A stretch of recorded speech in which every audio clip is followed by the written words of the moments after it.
sides. We'll get to all of that and more, but first, a look at the latest headlines.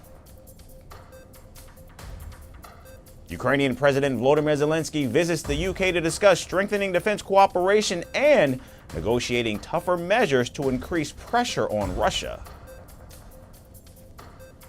South Korea's new president names a veteran lawmaker as the country's first civilian defense minister in 64 years, delivering on a campaign promise made after December's martial law shook public faith in the military. New Zealand says there has been a surge in applications for its new foreign investor migrant visa as the government seeks to attract more high net worth individuals to boost economic growth. New York declares a state of emergency as scorching heat wave threatens to shatter 125-year-old temperature records across the city and state this week. And Tesla begins limited robo-taxi rides in Austin, Texas, offering driverless trips with safety monitors in a small area and charging a flat fee of $4.20.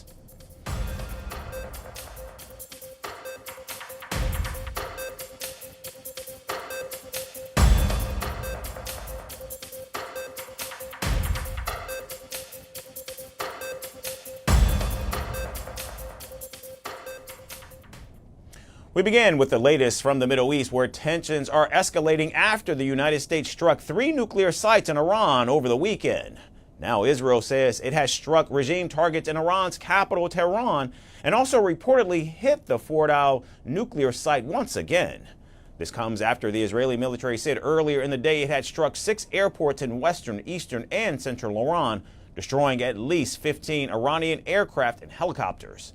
In a statement posted on X, the military said its strikes also damaged runways, underground bunkers, a refueling plane, and various Iranian military aircraft. In addition, Tel Aviv said it targeted launch and storage sites for surface-to-surface missiles inside Iran. More than 15 Air Force fighter jets recently attacked, with precise intelligence guidance from the Intelligence Directorate in the Kermanshah region of Iran, destroying several launch and storage sites for surface-to-surface missiles aimed at the territory of the State of Israel. The latest strikes come as the conflict between Iran and Israel entered its 11th day, and as Iran vowed to defend itself on Sunday, a day after the U.S. joined Israel in the biggest Western military action against the country since its 1979 Islamic Revolution. And as Iran and Israel continue to trade missile strikes, U.S. military bases across the Middle East remain on high alert, anticipating a potential response from Tehran. Our forces remain on high alert and are fully postured to respond to any Iranian retaliation or proxy attacks, which would be an incredibly poor choice. We will defend ourselves. The safety of our service members and civilians remains our highest priority. The U.S. operates a network of bases, both permanent and temporary, across at least 19 locations in the region. 8 of these are permanent bases located in Bahrain, Egypt, Iraq, Jordan, Kuwait, Qatar, Saudi Arabia, and the UAE. Now, in anticipation of a counterattack, American forces in recent days have been fortifying their air defenses. In fact, on Saturday, American officials reportedly said that additional U.S. F-22, F-16, and F-35 fighter jets had transited bases in Europe and were now positioned in the Middle East, with more expected to arrive. Also following the strike, several Gulf states entered a state of heightened alert, with their leaders calling for maximum restraint amid fears of a wider regional conflict. And that's not all. The U.S. State Department has also issued a worldwide caution alert urging Americans overseas to remain vigilant amid growing security concerns. The conflict between Israel and Iran has resulted in disruptions to travel and periodic closure of airspace across the Middle East. There is the potential for demonstrations against U.S. citizens and interests abroad. The Department of State advises U.S. citizens worldwide to exercise increased caution. Back home, major U.S. cities are also on high alert following the strikes. In Los Angeles, Washington, D.C., and New York City, police departments have stepped up patrols and deployed additional forces to religious, diplomatic, and community sites. In fact, the Department of Homeland Security has issued a 90-day national threat advisory lasting until September 22nd, warning of heightened risk from pro-Iranian cyber attacks and potential hate crimes. The ongoing Iran conflict is causing a heightened threat environment in the United States. Low-level cyber attacks against U.S. networks by pro-Iranian hacktivists are likely, and cyber actors affiliated with the Iranian government may conduct attacks against U.S. networks. Iran's armed forces on Monday threatened to inflict serious and unpredictable consequences on the United States in retaliation for the strikes on the Fordow, Natanz, and Isfahan nuclear sites. So far, no credible threats have been reported, but as Tehran prepares its response, Washington remains alert, bracing for what could be next in the phase of escalation in the conflict. Days after striking Iran's nuclear sites, President Donald Trump's focus remains on Tehran, only this time he shifted from nuclear power to politics. President Trump has vowed to make Iran great again and has hinted at a possible regime change. The president hailed the U.S. strikes as monumental success and also questioned whether Iran's current leadership was capable of delivering a better future for the country. In a Truth Social post, Trump wrote, quote, "It's not politically correct to use the term regime change, but if the current Iranian regime is unable to make Iran great again, why wouldn't there be a regime change?" End quote. In fact, in a separate televised address, President Trump even doubled down on his claim that Iran's nuclear enrichment facilities had been completely and totally obliterated. However, U.S. officials have offered a more cautious assessment, and Tehran has not yet detailed the impact publicly. Report to the world that the strikes were a spectacular military success. Iran's key nuclear enrichment facilities have been completely and totally obliterated.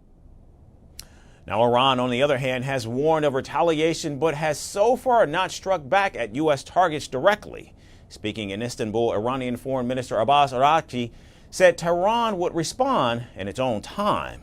He also ruled out any return to diplomacy before Iran had, in fact, retaliated. The Islamic Republic of Iran condemns in the strongest terms the United States' brutal military aggression against Iran's peaceful nuclear facilities.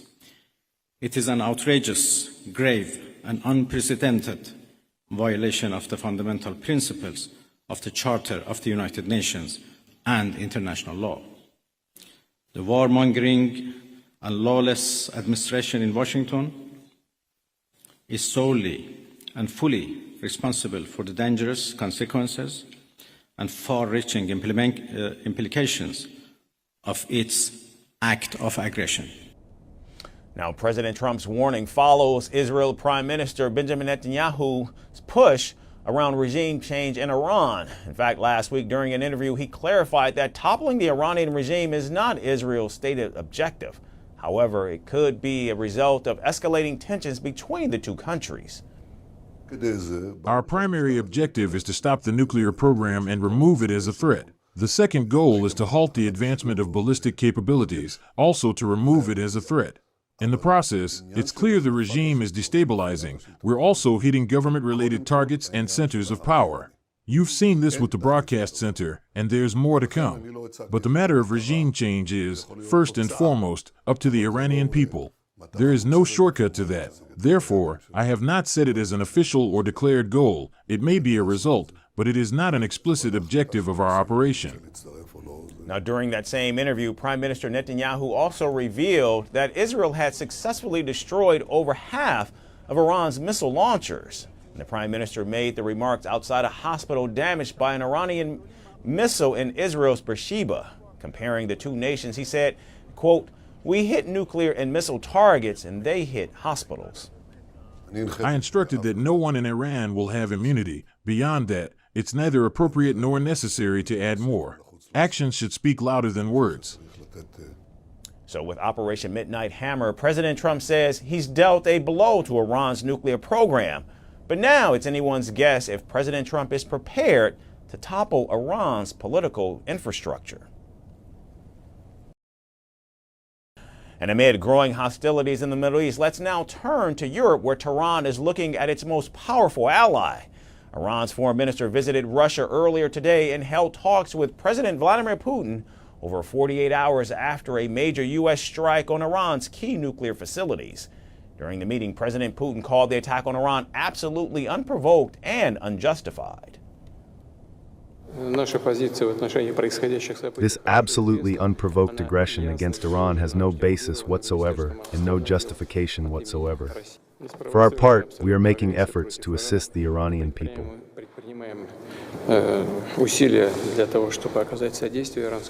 Now, Moscow has long been a crucial backer of Tehran, but has reportedly not thrown its full weight behind its partner since Israel launched a wave of attacks on June 13th, strikes that prompted Iran to retaliate with missiles and drones.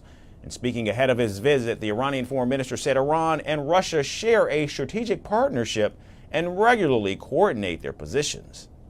Well, I'm going to Moscow this afternoon, and I have a meeting with President Putin tomorrow morning.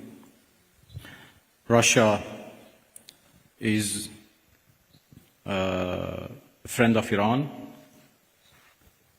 and we enjoy a strategic partnership, and we always consult with each other and coordinate our positions. The strikes on Iran's nuclear sites, which President Donald Trump described as an obliteration, have left the Islamic Republic scrambling for support from the few friends it has left on the global stage. And although Russia has condemned the Israeli and U.S. attacks, it has reportedly not offered military help and has allegedly downplayed its obligations under a strategic partnership agreement signed with Tehran just months ago. Now, despite this restraint, President Putin has defended his ally in public statements, insisting that Russia has seen no evidence Iran is pursuing nuclear weapons. He initially offered himself as a potential mediator, but now says he's simply sharing ideas with both Tehran and Tel Aviv in an effort to end the bloodshed. We are in contact with both Israel and our Iranian friends. We have some proposals with our participation. We are in no way. I want to draw attention to this. We are not seeking mediation. We simply offer ideas, and if they seem attractive to both countries, we will only be glad about that. Iran has supported Russia with military drones throughout the war in Ukraine, but analysts now say there may be very little Moscow can or will do in return for Iran. Iran has massively supported Putin's war against Ukraine with weapons and technology.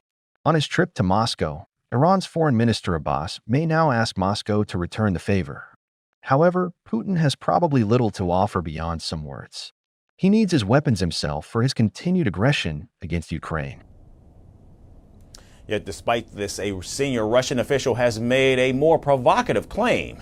Dmitry Medvedev, the former Russian president, former prime minister, and now the deputy chairman of Russia's Security Council, claimed that multiple countries are in fact willing to supply Iran with nuclear warheads. What have the Americans accomplished with their nighttime strikes on 3 nuclear sites in Iran?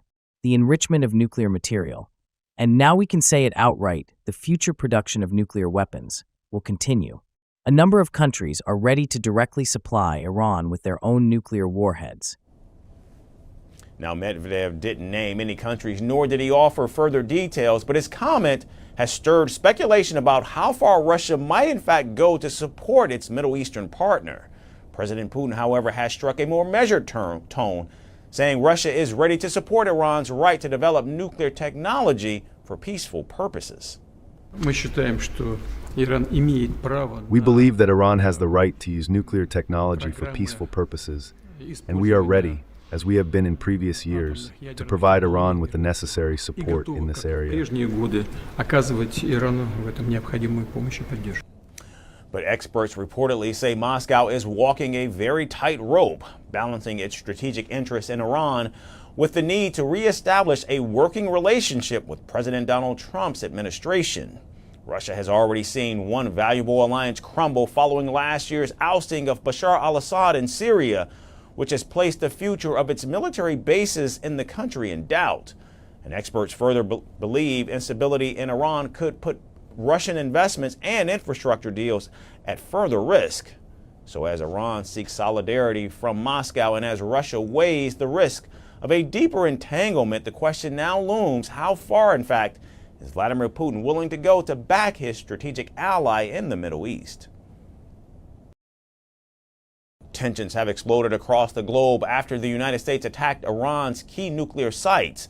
And the operation has now triggered mass protests in major cities worldwide, with demonstrators condemning U.S. involvement and warning of a wider war.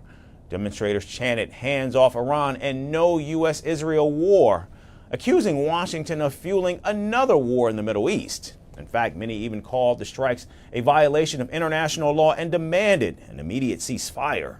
Here's more on the growing conflict. The world is on edge. Tensions have soared following the United States' bombing of 3 major Iranian nuclear sites under Operation Midnight Hammer.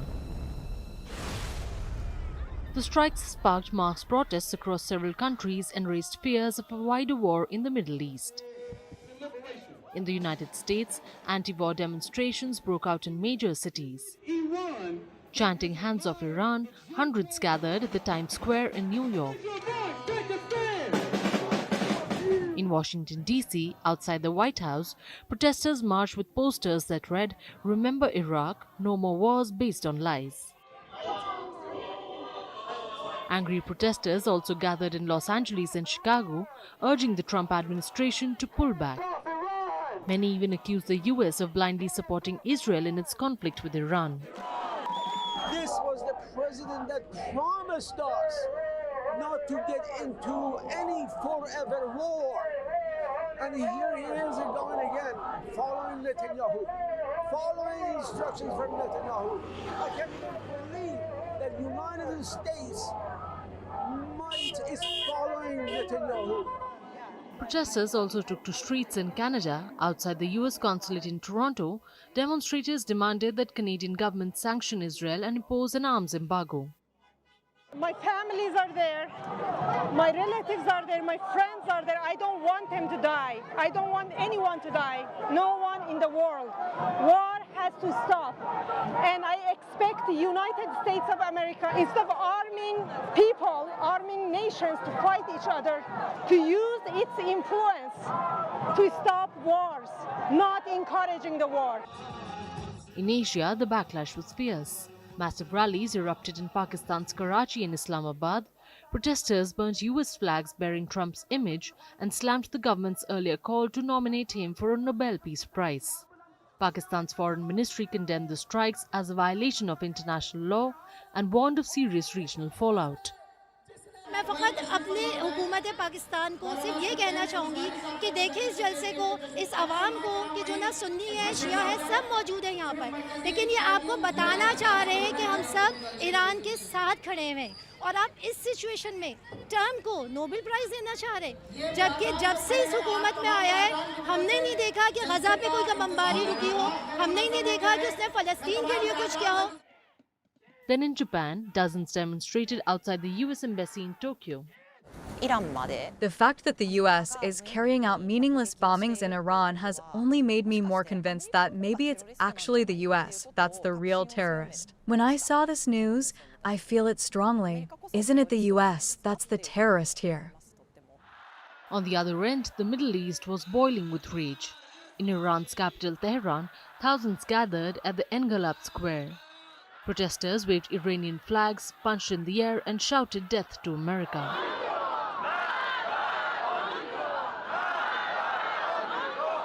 Others held up portraits of the supreme leader Ayatollah Khamenei. Even critics of the regime joined in. Right now, Israel has fallen into a deadlock. It has no way to continue, and its master, America, knows it must pull back. First, it will collapse from within, then it will face our attacks. The global reactions did not stop there. Iraqis in Baghdad and Basra protested in solidarity with Iran. Supporters of cleric Muqtada al-Sadr condemned both the US and Israeli actions. Today, the aggression is against our neighbor, the defenseless Iranian people whose health institutions, universities, families, and others are being bombed today, even the buildings occupied by residents. We know that Israel has nothing to do with the democracy and humanity it claims. In Europe, protesters urged restraint and warned the situation could spiral. I feel devastated. It can trigger a wider war. It has opened the path for illegal attacks on nuclear installations everywhere in the world. And it is very worrisome development. Now on the ground, the situation remains volatile. Satellite imagery showed severe damage at the bombed Iranian sites, but Tehran's Atomic Energy Organization denied any radioactive leak. However, in response to the American-Israeli strikes, Iran launched a barrage of missiles and drone attacks on Israeli cities like Beersheba and Tel Aviv. So as both sides dig in, the world braces. What happens next could change everything. And staying with the tensions in the Middle East, a suicide bombing attack inside a church in Syria's Damascus has sent shockwaves across the country. Syrian authorities have accused the Islamic State terrorist group of carrying out a heinous attack that's killed at least 22 people and injured 63 others. The incident marks the first of its kind in the Syrian capital since Islamist-led forces toppled longtime ruler Bashar al-Assad in December of last year. Our final report has more. Fallen paintings, dilapidated walls, wood strewn from benches all over the place, and pools of blood covering the floor. This is the picture of the St. Elias Church in Syria's Damascus after a suicide bombing attack which has turned this place of worship into ruins. The attack took place during a packed service on Sunday. At least 25 people have been killed, 63 others have been injured. Security forces have cordoned off the area.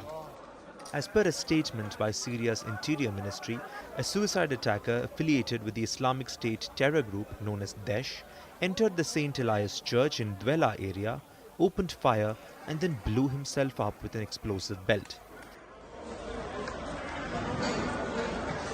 Condemning the bombing, Syria's Interior Ministry said that it's not the first time the Islamic State has targeted civilians. This is not the first time that the ISIS organization has attempted to target civilians with criminal acts. The Ministry of Interior has previously thwarted 2 attempted bombings, one at the Sayyida Zainab Shrine and another at the Malula Church through complex security operations. At the time of the blast, the church had been full of worshippers, including children and the elderly. Eyewitnesses described a scene of absolute chaos and terror. A man entered the church shouting Allahu Akbar and blew up the entire place. Children have died. What had those children carrying candles done to deserve this? He entered the place carrying a weapon. He entered here and started shouting, "You pigs." When he started firing, some men tried to grab him, but he blew himself up right there in that spot near the crater. As he entered, he was calling us pigs. Utterly devastated by the attack, families are still searching for their missing loved ones. The international community has condemned the attack, calling for a full investigation. This incident marks the first attack of its kind in the Syrian capital since the Islamist-led forces toppled Bashar al-Assad in December last year. As per the Syrian Observatory for Human Rights, it's the first suicide attack inside a church in Syria since the civil war began in 2011. While other churches have been damaged or seen attacks in their vicinity during the conflict, none have been so directly targeted.